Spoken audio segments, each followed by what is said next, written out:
오늘은 일이 되려면 믿음이 있어야 한다. 일이 되려면 믿음이 있어야 한다라는 제목으로 하나님 말씀 증거하도록 하겠습니다. 지금 예수님께서는 배를 타시고 갈릴리 바다를 건너고 계셨습니다. 35절 보십시오. 그날 저물 때 제자들에게 이르시되 우리가 저편으로 건너가자 하시니, 떠날 때의 분위기는 평안했습니다. 아무도 문제 제기하는 사람 없었고 평탄하게 출발했습니다. 근데 중간에 바람이 불었습니다.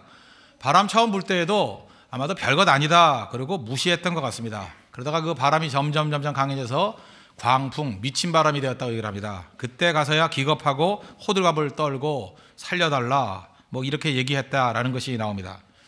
여기서 우리는 알 수 있는 게 무엇입니까? 풍랑이 시작될 때, 또 처음 시작될 때 내가 감당할 수 있을 때는 예수님 찾지 않습니다. 그러다가 내가 도저히 감당할 수 없을 때, 더욱 심각해졌을 때, 그때 우리는 소리 지릅니다. 우리의 죽게 된 것을 돌아보지 아니하시나이까. 그렇게 부르짖게 된다는 것입니다. 그래서 삶에서 웬만한 문제는 내가 해결하려고 그러고, 내가 해결이 안 될 때만 주님 앞에 나아가는 경향이 있다는 것입니다. 이건 제자들만 그런 게 아니라 우리도 마찬가지라고 생각합니다. 여기서 우리 중요한 한 가지 포인트를 잡을 수 있죠. 우리 삶 가운데 풍랑이 왜 부는 것입니까? 왜 풍랑이 더 거세게 불죠? 왜 이렇게 광풍이 불죠? 그래야 예수님께 가죠. 웬만큼 해가지고는 안 갑니다. 내가 내 능력 갖고 해결하려고 그러지 절대로 주께로 안 간다는 것입니다. 근데 풍랑이 더 강해지고 더 강해지면 주께로 간다는 거예요. 그러니까 고집이 세면 셀수록 풍랑은 더 커지겠죠. 오늘도 우리 삶을 한번 점검해 보십시오. 생각지도 않았던 많은 그런 풍랑들이 있지 않습니까? 직장에서 힘든 일들이 지속되고, 그런데도 불구하고 주께로 가지 않는다 그러면 풍랑이 더 세지겠죠. 풍랑의 목적이 뭐예요? 주님께 가라고요. 더 가까이 가라고. 이상하게 유능한 사람입니다. 취업의 길이 활짝활짝 열려야 되는데 이상하게 잘 안 열리죠. 왜 그럴까요? 왜 인생에는 풍랑이 있습니까? 주께 빨리 가라고요. 더 깊이 가라고. 근데 그때도 깨닫지 못한다 그러면 이게 점점 어려워진다는 것입니다. 우리 삶 가운데 여러 형태의 고난들이 있습니다. 목적은 딱 하나입니다. 주님께 빨리 가라는 거. 그게 중요하다는 것입니다. 우리 목회자들 가정 가운데도 어려움들 당한 사람들 많이 있고 한데, 오늘 제가 아주 슬픈 소식을 들었습니다. 리거레 목사님의 막내 아들이 죽었다, 그런 얘기를 들었습니다. 가슴 아픈 일이죠. 사역하다가 이 풍랑입니다. 그럴 때 우리가 해야 될 일이 무엇입니까? 거기에 낙심하고 좌절하고 넘어져 있는 것이 아니라 더욱더 주께로 가까이 가는 모습, 그게 필요하다는 것입니다. 오늘 이걸 비유로 볼 수도 있는데, 배는 뭡니까? 우리의 삶이에요. 우리의 라이프, 우리 인생. 그리고 바다는 무엇입니까? 우리가 살아가는 환경들입니다. 그리고 풍랑은 뭐죠? 어려움, 고난, 그렇게 이해할 수 있겠죠. 우리가 인생 살 때 이렇게 풍랑 당하는 거 한 번이 아니라 평생의 삶의 문제라는 것입니다. 인생의 문제라는 것입니다. 오늘도 이 인생의 문제라는 측면에서 우리 삶을 한번 분석하는 시간 가졌으면 좋겠습니다. 첫 번째 살필 문제는 뭐냐? 예수님이 탄 배도 풍랑이 있는가 하는 문제입니다. 우리는 아니다 그렇게 대답하고 싶지요. 그러나 답은 무엇입니까? 예수님이 타고 있는 배에도 풍랑이 있습니다. 우리 믿는 자들에게도 인생의 풍랑이 있습니다. 절대로 면제된 것이 아니라는 것입니다. 우리 잘 보면요, 우리 성도들 한 사람 한 사람을 보면 이 고난의 절대치가 있는 것 같습니다. 고난의 절대 분량이 한 100 정도 된다 그러면, 이 어떤 사람은 젊었을 때 좀 몰아서 오는 사람이 있고, 또 어떤 사람은 노년에 몰아오는 사람이 있고, 어떤 때는 골고루 오는 사람도 있고, 그러니까 이렇게 생각하면 되잖아요. 내가 평생 치러야 될 고난의 내용이 어떤 일정 부분이 있다고. 그렇다 그러면 지금 많이 고난을 당하면 나중에 편하겠네 이렇게 생각하면 되는 거고, 또 지금 평탄하다 할지라도 나중에 또 내가 치러야 될 고난의 절대치가 있기 때문에 그거 치르는 것이 아닌가, 이렇게 생각하면 인생이 그렇게 어렵지 않다고 생각을 합니다. 고난 없는 인생은 하나도 없습니다. 다만 고난이 오면 우리가 믿음으로 이기기를 원한다는 것입니다. 근데 우리가 고난이 오면 당장 이런 생각을 합니다. 내가 불순종했기 때문에 고난이 오는 게 아닌가. 물론 그런 것도 있죠. 예를 들어서 요나 선지자 같으면 그런 케이스겠죠. 하나님께서 명령하시기를 서쪽에 있는 니느웨를 가서 말씀을 증거하라 그랬더니 동쪽으로 가라는 그 얘기를 안 듣고 서쪽에 있는 지금의 스페인이죠. 다시스로 도망을 쳤습니다. 풍랑이 일었습니다. 그때 요나는 알지 않습니까? 요나서 1장 12절 보니까 나를 들어 바다에 던지라. 그리하면 바다가 너희를 위하여 잔잔하리라. 너희가 이 큰 폭풍을 만난 것이 나 때문인 줄을 내가 아노라. 자기가 알았어요. 이건 나 때문에 일어나는 풍랑이라는 거. 그러나 이건 예외적인 케이스입니다. 다 그런 거 아니라는 거예요. 믿는 자에게도, 어떤 때는 하나님과 동행하는 자에게도, 하나님 앞에 헌신하는 사람들에게도 풍랑이 있을 수 있다는 것입니다. 우리 인생의 풍랑을 맞게 되면 우리가 보통 이런 세 가지 중에 한 가지 자세를 취하는 사람들이 많습니다. 이거 옳지 않은 자세예요. 첫 번째는 정죄감입니다. 자책감. 내 과거의 죄, 이런 거 잠깐 생각합니다. 실수, 허물. 내 죄 때문에 그래. 모든 걸 다 죄로 연결시킨다는, 과거로 연결시킨다는 것입니다. 특별히 한국 사람들이 이런 게 굉장히 강한데 이유가 뭐냐? 기독교가 들어오기 이전에 그 바탕에 깔려 있는 게 유교와 불교 세계관입니다. 그 유교와 불교 세계관에서 중요한 게 뭐예요? 우리 다 알고 있어요. 인과응보, 그죠? 원인이 있어야 결과가 있다. 이런 불교적 세계관에 아주 깊이 빠져 있습니다. 또 하나가 뭐예요? 유교적 세계관에서 사필귀정, 뭐 이런 거. 그래서 자기도 모르게 그냥 죄에 대한 대가를 치러야 된다 이렇게 생각을 한다는 거예요. 우리 십자가의 사람들입니다. 얼마 전에 이사야서 53장 5절에 메시아에 대해서 살폈죠. 그가 찔림은 우리의 허물 때문이요 그가 상함은 우리의 죄악 때문이라. 그가 징계를 받음으로 우리는 평화를 누리고 그가 채찍에 맞음으로 우리는 나음을 입어도다. 아니, 죄값을 다 치른다 그러면 여기 살아남을 사람이 누가 있겠습니까? 예수님의 십자가로 말미암아 죄사함을 받고 그 죄책까지도 주님께서 다 책임져 주셨다는 것입니다. 그걸 믿어야죠. 믿습니까, 여러분? 주님 믿고 의지하면 이 죄책감으로부터 자유로울 수 있다는 것입니다. 근데 세상은 자꾸만 이 죄책감을 주는 이유가 뭐죠? 정죄감을 주는 이유가 무엇입니까? 대표적인 게 우리 군대 가면 그러잖아요. 이 쓰레기 같은 놈아, 그 가치 없는 녀석아 하면서 막 욕을 해야 되잖아요. 이유가 뭐예요?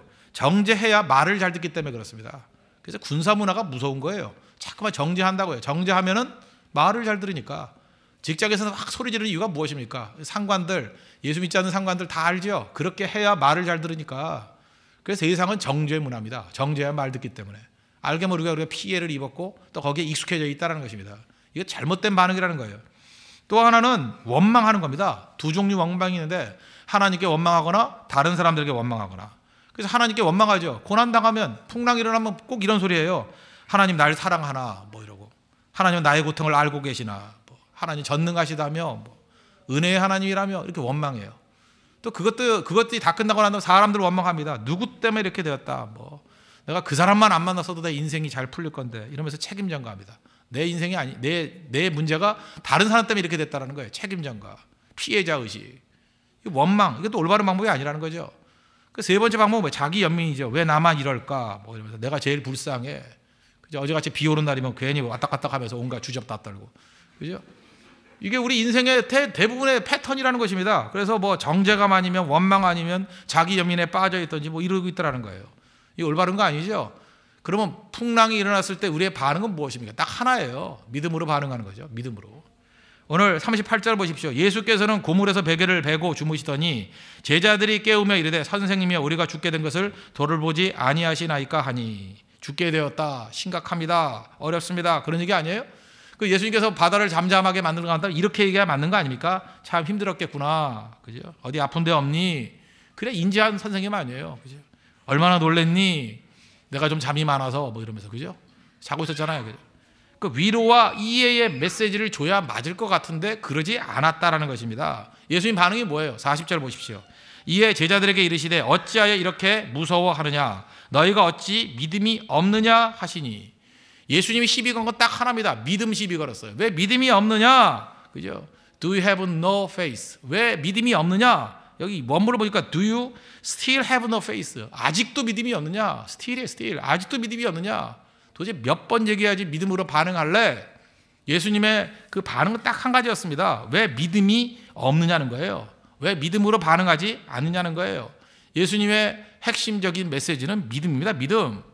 우리가 보통 때는 개념의 믿음 갖고 있죠. 가상의 믿음 갖고 있죠. 머리의 믿음 가지고 있죠. 말의 믿음 가지고 있죠. 그거 다 엉터리라는 거예요. 일하는 믿음, 역사하는 믿음, working faith. 일하는 믿음이 필요한 거예요. 일하는 믿음. 믿음으로 왜 반응하지 못하느냐 그거죠. 그래서 두 번째 답입니다. 풍랑이 일 때 우린 무조건 믿음을 보일 때라는 거예요. 왜 우리 인생에 풍랑이 있습니까? 그때 믿음 보이라고. 그게 답이에요. 믿음만 보이면 만사 오케이입니다. 그리고 다 승리하게 된다는 거예요. 하나님이 역사하기 시작한다는 것입니다. 평안할 때는요, 모든 사람이 다 믿음의 사람같이 보입니다. 지금 뭐 일종의 뭐 이렇게 예배 드릴 때 평안하잖아요. 그럼 우리 성도들 보면은 남자분들 보면 양복 입고 인자한 미소 띠고, 우리는요 알게 모르게 믿음이 있는 척하는 거에 대한 굉장히 많은 훈련들을 받고 있어요. 그죠? 위켄 척이에요. 우리는 전부 다 이렇게, 그죠? 척하는 거 잘해요. 그래서 어떻게 하느냐 하면 미소 띠고 고개를 끄덕끄덕 하면서 벌써 설교 들을 때도 믿음 좋은 척 하는 게 벌써 몸에 있어요. 그죠? 막 웃으면서 이러면은 내가 얼마나 믿음이 좋은 사람이냐. 이 정도면 안수 집사 할 만하지. 이 정도면 장로 할 만하지. 벌써 얼굴에 포스를 막 느껴요. 그죠? 이렇게 이 정도면 되지 하고. 그죠? 그 다음에 또 뭐 설교만 하면 아멘. 그 타이밍 맞춰서 추임새 넣잖아요. 아멘, 아멘. 아, 난 짜증나는데 그걸 좋아하는 사람 또 많아요. 그죠? 아멘, 아멘 하면서 이 취임새 넣고 그럼 믿음이 좋아 보이잖아요. 또 거기다가 더 미치는 건 뭐냐면요. 이렇게 말씀 듣거나 또 설교하거나 이럴 때 그윽하게 하늘을 쳐다보면서 이 그윽한 눈초리. 뭐 찬송만 하면 이래요. 아, 눈 뒤집어지고. 그죠? 그럼 우리 깜빡 속아요. 저거 보통 믿음이 아니다. 눈 뒤집히네. 눈이 어디로 가고 있는 거야 지금. 막 이러면서 뭐 찬장밖에 없는데 뭐 이러고 쳐다보고요. 거기다가 찬양만 하면 손들고, 뭐 손들기 나쁘다는 건 아니에요. 근데 손들어서 내가 속은 거 한두 번이 아니에요. 나 손들면 저거 믿음 좋은 줄 알았는데 이게 엉터리가 많아요. 엉터리가 또 진짜도 있지만 손들지 말라는 얘기는 아닙니다. 그죠? 손들고 좋아. 이거 항복이란 뜻도 되고 내 빈잔이란 뜻도 되고, 그죠? 내 잔 채워달라고 뭐 여러 가지 뜻이 있으니까. 근데 이런 식의 믿음의 표정들 이런 거 있다고 다 진짜 아니라는 것입니다. 평안할 때는 모두 다 믿음의 사람이고 평안할 때는 모두 다 믿음의 거인같이 보인다라는 거예요. 근데 풍랑 일면 그때 알아요. 그때 저게 진짜인지 아닌지, 풍랑 일면 그때 진짜 믿음인지 저게 가짜 믿음인지 그냥 다 드러난다는 것입니다. 우리 친구들도 마찬가지죠. 평탄할 때 누가 좋은 친구인지 아닌지 어떻게 알아요? 잘 몰라요. 그거 구분 잘 안 된다고요. 위기 상황 와 보십시오. 그때 믿음이 보이고요. 그때 의리가 나오고요. 그때 결단이 나오고 그때 버려야 될 거 버리는 사람이 나온다고요. 저는 그 진짜 깜짝 놀랐어요. 야, 저 정도 사람이면 저건 진짜 남자 중에 남자. 내가 남자답다라는 사람 알고 있거든요. 보통 때 대답할 때면 네, 알았습니다, 목사님. 뭐 이러고 남자다워요. 그죠? 그냥 말할 때마다 뭐 항상 목숨 건데 뭐 여기에 목숨 걸자, 여기다 목숨 걸자. 뭐 이런 사람이 이런 사람. 중요한 순간 되니까요. 지극히 작은 아무것도 아닌 것도 못 버려요. 이런 쪼다 같은 놈이 다 있나? 별 생각 다 들었어. 이게 남자 맞나 이거? 그죠? 이거 조사해봐야겠다. 별 생각 다 들더라고 이거. 남자도 아니에요. 신앙인은커녕 남자도 아니에요. 이건 아무것도 아니더라고. 아무것도. 그거 왜 그래요? 위기 상황 겪어보자는 모른다고요. 나라가 어려워봐야 충신이 누군지 안다 그러잖아요. 어려움 그래서 필요합니다. 풍랑 필요해요. 우리 인생 가운데, 우리 관계 가운데 풍랑이 전혀 없다 그러면 진짜 구분 못합니다. 나중에 큰일 나요. 그래서 주기마다 한 번씩 이 풍랑이 와야 된다는 거예요. 진짜 친구가 누군지, 진짜 충신이 누군지, 진짜 믿음 있는 사람이 누군지 그 반드시 겪어볼 줄 알아야 된다는 거예요. 여러분 교회에서 속으면 안 됩니다. 뭐 일꾼 세울 때 인상 좋고 미소 잘 짓고 손 잘 들고 아멘 잘하고 그죠? 밥 잘 사주고 그렇다고 믿음 있는 사람 아니에요. 믿음 있는 사람이 일꾼으로 세워져야 되는데 믿음은 어려움 당해봐야 알아요. 어려움 당해봐야. 그러니까 반드시입니다. 반드시. 그래야 그것도 한두 번도 아니에요. 한두 번은 쉬워할 수 있어요. 그 여러 번 당해봐야 아 저게 진짜구나 아니구나 이걸 볼 수 있고 또 보여줄 수 있다는 것입니다. 그러면 무조건이에요. 풍랑은 나의 믿음을 보일 때다. 그게 중요해요. 풍랑은 나의 믿음을 보일 때다. 그래서 나의 믿음이 뭔지를 보여줘야 돼요. 나의 진심이 무엇인지를 보여줄 때예요. 내가 립서비스만이 아니라 진짜 삶이었다 그런 것들을 보여주는 거예요. 나는 종교인이 아니라 믿는 사람이다. 그걸 보여주는 데다가 믿는 사람이다. 근데 풍랑 위기 오면 이거 안 하는 사람 되게 많이 있죠. 문제가 있잖아요. 그 두류 대학교에 레너드 스윗이라는 교수가 계십니다. 우리나라에도 몇 번 오시고 했는데 이분이 쓴 책 중에 좀 번역하기 좀 힘든 책이 하나 있어요. 소울 쓰나미라고. 쓰나미는 아시죠? 뭐 이게 우리나라에 번역이 안 된 것 같더라고요. 조그만 책인데 영혼의 쓰나미. 근데 거기 나오는 예화예요. 어떤 결혼을 앞둔 그 뭐 커플인데 그 남자 이게 신랑 될 사람이 굉장히 신중한 사람인가 봐요. 뭐 미국적 배경입니다. 항상 묻는 거예요. Can I kiss you? 이렇게 묻는 거예요. 여자한테. Can I kiss you? 키스해도 될까요? 뭐 이렇게. 그 결혼 며칠 앞둔 사람인데 그 자꾸만 그러니까 그 신부 될 여자가 화를 버럭 내면서 그죠. Are you paralyzed? 그랬다는 거예요. 너 중풍이냐, 임마? 뭔지 모르겠어요. 너 중풍이냐? 그거 왜 잠깐 묻느냐는 거 그냥 알아서 하지. 짜증나게. 그러면서 이 레너드 스윗 교수가 이런 얘기를 했어요. 교회한테 이 말하고 싶다고요. Church, are you paralyzed? 너 중풍이냐? 아, 믿음이 있으면 믿음으로 반응해야 될 거 아니에요. 그죠? 밤낮 앉아가지고 뭐 해도 될까요? 뭐 해도 될까요? 아, 믿음은 뒀다 뭐 할 거예요? 믿어야죠. 믿음으로 반응해야죠. 믿음으로 들고 나가 싸워서 이겨야죠. 밤낮 질문만 할 거예요? 무슨 어린애예요? 이제 성인이 됐잖아요. 이제 하나님께서 주신 은혜가 있잖아요. 권능이 있잖아요. 이제 움직일 줄 알아야죠. 저는 레너드 스윗 교수의 이 말 진짜 가슴이 왔더라. Church, are you paralyzed? 너 중풍이냐? 너 마비됐냐? 교회형 마비됐냐? 정신 차리라는 거예요. 사용하라는 거예요. 일어나서 나아갈 줄을 알아야 된다는 것입니다.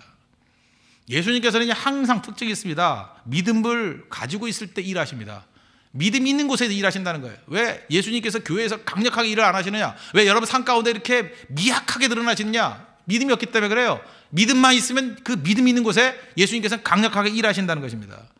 그래서 성경에 뭐 믿음대로 되리라는 게 얼마나 많아요. 마태복음 9장 29절 보니까 맹인 고치셨어요. 2명의 맹인 고치셨어요. 그때 예수님이 뭐라고 말씀하시냐. 이에 예수께서 그들의 눈을 만지시며 이르시되 너희 믿음대로 되라. 믿음대로, 믿으니까 일한다는 거예요. 눈 떠졌다는 거예요. 믿음대로 되리라. 예수님께서 고향에서는 이적을 별로 행하시지 않았습니다. 근데 설명을 이렇게 합니다. 마태복음 13장 58절 보니까 그들이 믿지 않음으로 말미암아 거기서 많은 능력을 행하지 아니하시니라. 예수님 고향에서 왜 능력 행하지 않았어요? 안 믿으니까. 믿음 없으면 일 안 해요, 예수님. 거기서 많은 능력을 행하지 않으셨대요. 또 그 다음에 그 12의 혈루증 앓았던 여인 기억하시죠? 막 무리가 많이 몰려들어서 에워쌌습니다. 사람들이 미니까 뭐 잠깐 밀잖아요. 근데 예수님이 돌아보시면서 누가 내 몸에 손댔어? 그랬어요. 누가 내 옷에 손댔어? 그랬다고요. 그랬더니 제자들이 예수님 예민도 하시네 진짜. 지금 사람이 이렇게 많은데 뭐 손을 한두 개 댔나요? 그때 예수님이 분명히 구분하잖아요. 그냥 손댄 것과 믿음에 손댄 건 다르다는 거죠. 그죠? 그냥 밀다가 어떻게 단 거하고 믿음의 손길은 다르다라는 거예요. 분명히 손댔대요. 믿음의 손길을 댔대요. 마가복음 5장 27절을 보니까 예수의 소문을 듣고 무리 가운데 끼어 뒤로 와서 그 혈루증하는 여인입니다. 그의 옷에 손을 대니 이는 내가 그의 옷에만 손을 대어도 구원을 받으리라 그렇게 믿었대요. 생각함이라라. 믿음으로 손을 댔다고요. 그랬더니 그 혈류 근원이 곧 마름에 병이 다 나버렸어요. 오늘 이 시간에도 마찬가지입니다. 예수님께 믿음으로 나와서 예수님께 믿음으로 손을 대는 사람 병 낫습니다. 여러분 믿습니까? 길이 열립니다. 여러분 믿습니까? 승리합니다. 반드시 그런 일이 벌어진다는 거예요. 예수님이 아셨어요. 그래서 그 능력이 자기에게서 나간 줄을 스스로 아시고 누가 손댔어? 이렇게 예수님 묻잖아요. 왜? 그에게 보여주시려고요. 근데 여자가 자수하잖아요. 두려워 떨면서 제가 됐어요. 그랬더니 그때 예수님이 이 말씀하시고 싶은 거죠. 내 믿음이 너를 구원하였느니 평안히 가라. 내 병에서 너의 건강할지어다. 계속 강조하는 게 뭐예요? 많은 병자가 있고 많이 따르는 무리들이 있었습니다. 왜? 능력의 역사가 없어요. 믿음이 없으니까. 믿음이 있을 때 거기서 하나님이 역사하시고 예수님이 병 고치시고 승리로 이끌어 주시더라는 것입니다. 그러므로 이런 거예요. 일이 되려고 그러면 뭐가 있어야 돼요? 필요 충분 조건이 뭐예요? 믿음이 있어야 돼. 믿음이 있어야 주님이 일을 하시죠. 일이 되려면 믿음이 있어야 된다니까요. 누구에게 일을 맡겨야 되느냐 하면요, 믿음 있는 사람에게 일을 맡겨야 됩니다. 그럼 일 무조건 돼요. 유초등부 부흥에 대한 믿음이 있는 사람, 그런 사람에게 부장 맡기면 유초등부 부흥하고요. 중고등부 티네이저들이 다 살아나게 될 것이다 라는 믿음 있는 사람에게 그 부장 맡기면 거기 부흥하게 돼 있어요. 베트남에 가서 복음을 증거하면 베트남에 큰 영향을 미치고 하나님의 능력의 복음이 신겨지게 될 것이다. 그런 믿음 있는 사람들이 나아가면 베트남 변화되는 거예요. 여러분 믿습니까? 홍대 앞에 와가지고 교회 세우고 그죠? 거기서 말씀 증거하면 홍대 변화되겠다. 믿음이 있으니까 홍대 세교에 세운 거 아니에요. 그 믿는 자, 믿음이 있으면 그대로 된다고요. 여러분 믿습니까? 그 믿음이 있어요. 믿음이. 저는 요즘에 기도하는 게 뭐냐면 꿈이 그거예요. 하나님, 어차피 뭐 이제 남은 인생 주를 위해서 충성하려면 뭐 옛날에도 그랬지만 특별히 더 얼마 안 남은 것 같잖아요. 뭐 어저께는 제가 그저께인가요? 그 텔레비전을 보다가 난 하여튼 게 겉멋이 문제야. 겉멋이 그냥 조용히 앉아서 봐야 되는데 갑자기 옛날에 뭐 이렇게 그 서양 영화 보면 그 멋있게 TV를 보잖아요. 이렇게 책상에 앉아가지고 다리를 탁 올려놓고 이렇게 의자에 기대가지고 TV를 보잖아요. 내가 야구를 그런 식으로 한 30분 정도 본 것 같아. 그리고 일어나고 딱 했는데 허리가 찌끈했어요. 그 다음부터 이게 허리가 뭐 우리 이성근 집사 얘기로는 뭐 인대가 늘어났다느니 뭐 이러고 해서 어제 오늘 별로 안 좋더라고요. 계속. 그죠? 그걸 보면서 느낀 게 야, 내가 이거 젊었을 때 이러지 않았는데 벌써 이제 몸이 고장나기 시작했구나 이런 생각이 들기도 하고 옛날에 제가 얼마나 허리가 강했는데 이제 그거 개펌 한번 잡는다고 이렇게 허리가 이 꼴이 되나 이런 생각이 들기도 하고 그래서 제가 더 초조함을 느껴요. 이제 얼마 남지 않았는데 뭐 충성 다해야겠다. 제 믿음이 뭔지 아십니까? 하나님 남은 기간 동안에 내가 100만 명에게 복음 증거하기를 원합니다. 100만 명. 만나가지고 뭐 그냥 모아놓고 뭐 10,000명씩 한 100번만 하면 되잖아요. 그죠? 뭐 그거보단 더 하겠지만 제 꿈이 그거예요. 100만 명에게 복음을 증거하고 그들에게 주께를 이끌기를 원합니다. 그 다니엘서 12장 3절 보니까 많은 사람을 옳은 대로 돌아오게 하는 사람은 별과 같이 영원히 빛나리라. 주님 그 말씀 믿습니다. 영원히 빛나는 그런 일을 하기를 원합니다. 저는 사실 옛날에 이렇게 뭐 떠들썩하고 시끄럽게 하는 걸 좋아하지 않았습니다. 근데 요즘에 갑자기 그런 믿음이 생겨요. 무슨 믿음이 생기냐면 중국 북경에 천안문 광장에서 집회를 하고 싶어요. 그래서 주님 그 집회할 때 꼭 그 강사로 저를 불러주십시오. 그 생각이 들어요. 그 다음에 러시아의 그 붉은 광장 가서 모스크바에서 거기서 말씀 증거하고 싶고 요즘에 무슨 뭐 밤낮 핵무기 쏜다고 하면서 평양 보이면 거기 김일성 광장 있잖아요. 생각보다 별로 안 넓습니다. 가봤어요. 넓지도 않은데 거기서 집회하고 싶고 그러다가 옛날에 그게 그런 만 필요 없었는데 그때 기도했어요. 하나님 그렇게 해주세요. 여러분 믿어주세요. 예, 믿어줘야지 일이 되죠. 믿어줘야. 그죠? 믿는다고 저 믿는다고. 믿고 기도하고 하면 될 거 아니에요, 그대로. 제일 중요한 게 그죠? 믿음이죠, 믿음. 그래서 여러분들 뭐 일이 안 되면요, 믿어라도 주는 일들을 해야 돼요. 요한복음 6장 28절 보니까 우리가 어떻게 하여야 하나님의 하오리까 이렇게 물었어요, 제자들이. 근데 예수님이 뭐라 그래요? 하나님께서 보내신 일을 믿는 것이 하나님의 일이니라. 뭐가 일이에요? 믿는 거. 어제 우리 중고등부 전도 축제가 있었습니다. 제가 이렇게 뭐 이야기를 주고받는 그런 대화방을 쭉 보니까 그렇더라고요. 인도하는 우리 강도사님, 또 우리 뭐 교사들 계시고 학생들이 있습니다. 근데 참석하는 분들도 있지만 주변에 많은 분들이 크나큰 중고등부에 부흥이 있을 걸 믿어주더라고요. 그죠? 나 기도합니다, 믿습니다 하면서 응원하는 사람들이 제가 보니까 수백 명이 돼요, 수백 명이. 그게 일이에요, 그게 일. 부흥할 줄로 믿어줘야 돼요. 니네들이 하긴 뭘 하냐, 뭐 그러다 말 거지, 그지? 한 번 오고 안 올 거야. 이렇게 해서 의심하는 세력도 있으면 안 된다는 거. 일은 뭐예요? 믿어주는 거. 그래서 여러분 잊지 마십시오. 어떤 일들을 맡길 때 누구에게 해야 돼요? 그 일을 믿는 자에게. 그죠? 믿는 자에게 일을 맡겨야 되고. 왜? 내가 열매가 없어요? 안 믿으니까. 예수님께서 항상 믿는 사람을 통해서 놀라운 일들을 이루신다는 것입니다. 그래서 믿음이 일을 한다. 그래서 믿음으로 큰 일을 이룰 수 있는 하나님의 거룩한 종 되기를 바랍니다. 세 번째 단계는 뭐냐면 믿음의 근거는 뭐예요? 말씀이죠. 환경이 아니라 말씀이라는 것입니다. 여기 보니까 35절 보십시오. 그날 저물 때 제자들에게 이르시되 우리가 저편으로 건너가자. 예수님께서 가자고 말씀하셨잖아요. 말씀에 순종해서 말씀의 뜻대로 지금 움직이는 거 아닙니까? 근데 상황은 어때요? 바람 소리가 나고 풍랑이 일고 그러잖아요. 느낌과 감정에 노출돼서 막 흔들리는 거 아니에요? 우리 인생이 그래요. 하나님 말씀이 그죠? 된다, 건너가자, 문제 없다. 그럼 그렇게 믿어야 될 거 아니에요. 근데 환경을 바라보면 아니죠. 바람 소리 나고 풍랑 일고 그거 바라보니까 무너지게 되는 거죠. 우리 구약성경 민수기 보면 12정탐꾼 나오지 않습니까? 10대 1은 딱 갈라지죠. 10명은 뭐라 그래요? 10명은 우리 가면 못 이깁니다. 왜 못 이긴대요? 그들은 거인족입니다. 네피림의 후손들입니다. 성이 견고합니다. 고고학 자료를 보면 여리고 성은요, 전차 두 대가 교행 양쪽으로 지나다닐 정도로 넓고 두꺼운 성이에요. 그런 거를 정탐하고 왔으니까 그거 안 됩니다 그러잖아요. 우리는 실패합니다. 우리 메뚜기 같습니다. 낙심하고 절망하잖아요. 낙심하고 절망. 반면에 그 두 명은 어때요? 하나님 우리와 함께 하시기 때문에 우리 승리합니다. 10명이 본 건 뭐예요? 환경 바라봤죠. 2명이 바라본 건 뭐예요? 여호수아와 갈렙이 바라본 건 뭐예요? 하나님이 약속을 바라봤잖아요. 그때 하나님께서 어떤 반응을 보이십니까? 어떤 반응을? 민수기 14장 28절 보니까 여호와의 말씀에 내 삶을 두고 맹세하노라. 너희 말이 내 귀에 들린 대로 내가 너희에게 행하리니. 우리는 망한다, 죽는다, 안 된다 그러니까 하나님께서는 말씀을 듣는 분이게, 말씀하시는 분이긴 하지만 말씀을 듣는 분이에요. 우리가 하는 원망하는 말 다 들었대요. 죽겠다고? 죽여주마예요. 망한다고? 망하게 해주마. 그래서 고난 중에 제일 조심해야 될 게 뭐냐? 함부로 말하지 마십시오. 그대로 돼요. 하나님 듣는 분이시기 때문에. 그런 거 여러분들 잊지 마십시오. 불신의 지도자, 정죄의 지도자, 소국적 지도자, 거기서 얼쩡얼쩡 있으면 내가 무슨 관계 있으랴 그러는데 같이 죽어요, 같이. 그거 잊지 말라고요. 10명이 정탐꾼 따랐던 사람 다 죽었어요. 같이 다 죽었어요. 반면에 여호수아와 갈렙, 그들은 느낌 믿지 않았어요. 잘 보세요. 이들이 같은 거 안 봤습니까? 똑같은 거 다 봤어요. 다 보고 다 알아요. 그냥 믿는 게 아니야. 맹목이 아닙니다. 그들은 뭘 믿었어요? 본 거는 똑같지만 하나님 약속 믿었어요. 가나안 땅 너에게 주겠다.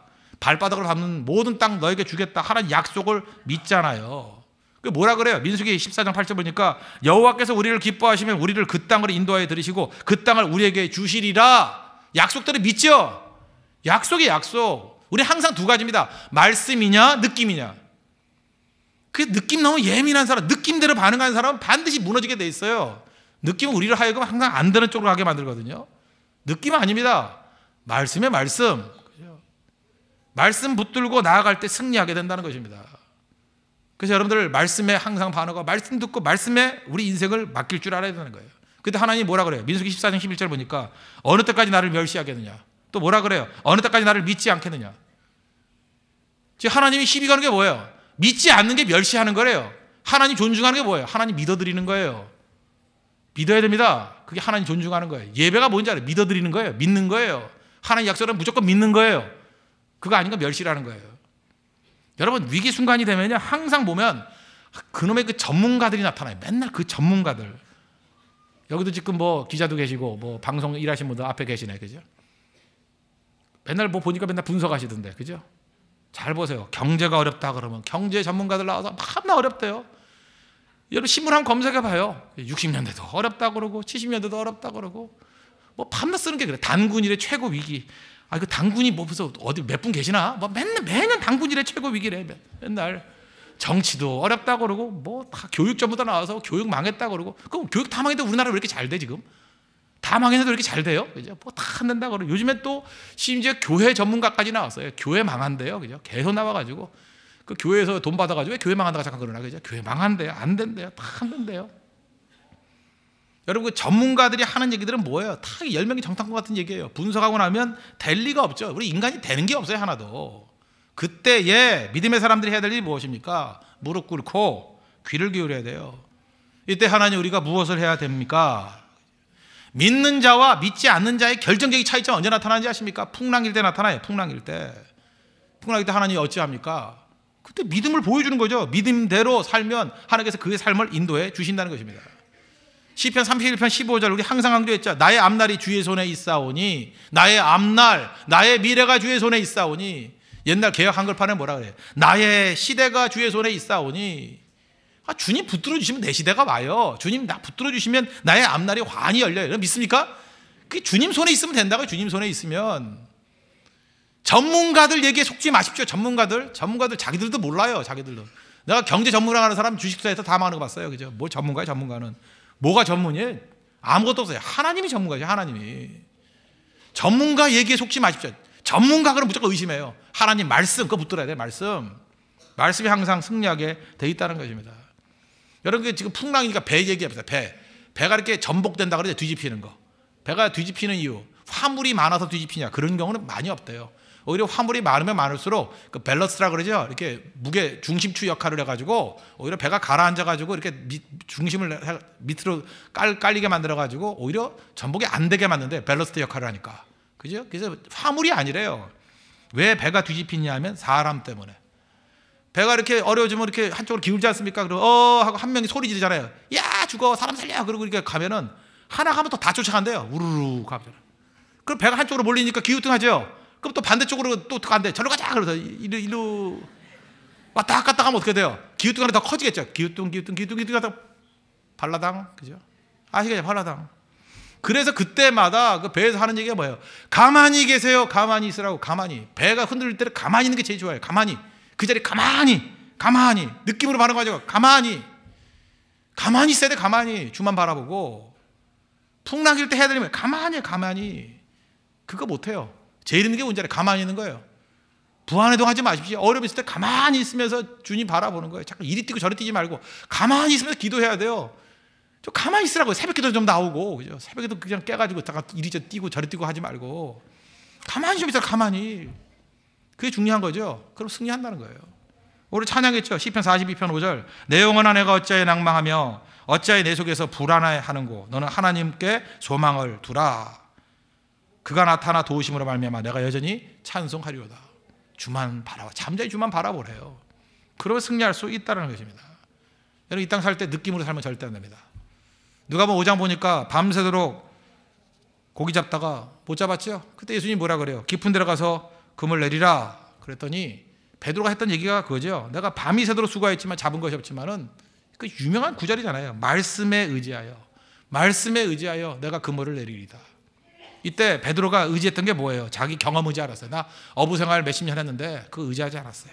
자기 생각, 판단 의지하지 않았어요. 느낌 의지하지 않았어요. 뭐 그거 의지했으면 안 하죠. 근데 오로지 뭘 의지했어요? 말씀 의지했어요. 말씀. 그랬더니 그물이 찢어질 정도로 무지하게 많이 잡잖아요. 오늘 결론적인 메시지입니다. 예수 잘 믿으십시오. 딴 소리 아니에요. 좀 믿으라고요. 우리 그 신자라 그러잖아요. 믿는 자. 아니 탁구 선수가 탁구 못 친다는 게 말이 돼요? 나 탁구 선수인데 근데 탁구를 못 치는데요? 나 수영 선수인데 수영 못해요. 이게 말이 되냐고요? 우리 신자잖아요. 믿는 자인데 믿는 게 전공이잖아요. 우리 믿는 게 전공 아니에요. 옆 사람 인사합시다. 믿는 게 전공이시라면서요? 그럼 믿으셔야죠. 예. 우리 믿는 게 전공이잖아요. 신자죠, 신자, 믿는 자, 그죠? 예수 믿는 자. 딴 거는 다 못해도 괜찮습니다. 뭐 스펙 떨어져도 괜찮고 다 부족해도 괜찮아요. 그렇지만 하나만 잘하면 돼요. 나는 믿는 건 잘합니다. 믿는 거. 이건 학력도 필요 없고 남녀도 필요 없고 부자가 하는 거 필요 없고 건강한 거 병든 거 아무 필요 없어요. 나는 딴 건 모르지만 믿는 건 1등하기를 원합니다. 잘 믿는 사람 되기를 원합니다. 최고로 믿기를 원합니다. 하여튼 하나님 말씀하신다 그러면 하나님 두 쪽에 더 믿습니다. 그 믿음대로 살겠습니다. 믿음으로 갑니다. 잘 보세요. 하나님께서 그 사람 통해서 일하십니다. 오늘 풍랑일 때 하나님께서 원하시는 건 딱 한 가지예요. 잘 믿으라는 거예요. 믿음 붙들라는 거예요. 자기 자신에게 적용해 보십시오. 지금 믿음이 있습니까? 믿음이 있어요? 믿음이 없다라는 게 우리의 문제라는 거예요. 믿음 붙들고 모든 난간을 뛰어넘고 승리할 수 있는 하나님의 거룩한 종 되기를 축원합니다. 기도하겠습니다. 이 시간 다 같이 하나님 앞에 간구하도록 하겠습니다. 하나님 믿음 주십시오. 풍랑 속에서 믿음 붙들고 일어설 수 있는 종 되게 해달라고 다 같이 하나님 앞에 간구하도록 하겠습니다.